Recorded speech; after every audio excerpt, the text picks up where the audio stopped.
बिस्मिल्लाहिर्रहमानिर्रहीम। अस्सलामु अलैकुम मेरे दोस्तों, मैं हूं अब्दुल खालिक और आप इस वक्त देख रहे हैं यूट्यूब चैनल गुस्ताखियां।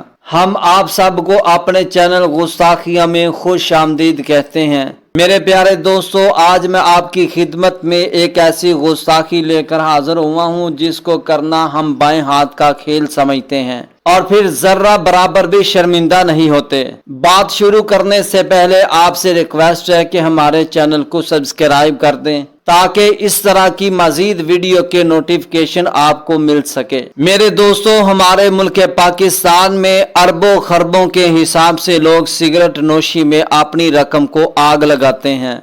ये एक ऐसी चीज है कि जिसकी वजह से मुंह से बदबू जाती ही नहीं। खैर से नमाजी और गैर नमाजी सभी इसको सवाब और सवाद की नजर से पीते हैं, जो कि बिल्कुल हराम है। इसके जरिए से हम अल्लाह की बहुत बड़ी गुस्ताखी करते हैं। वो ये कि जब अजान हो रही हो तो हम पहले सिगरेट या हुक्का पीने लग जाते हैं, जिसकी वजह से मुंह में बदबू पैदा हो जाती है और इसी तरह से हम नमाज पढ़ने के लिए मस्जिद में आ जाते हैं। बदबूदार मुंह से हम अल्लाह ताला का नाम मुबारक लेते हैं, जो एक नामनासिब हरकत है जो अल्लाह को कतई नापसंद है। मेरे भाइयों, हम अल्लाह का नाम पाक साफ होकर लें। हमारे इस पैगाम को पूरी दुनिया में फैलाएं। शुक्रिया।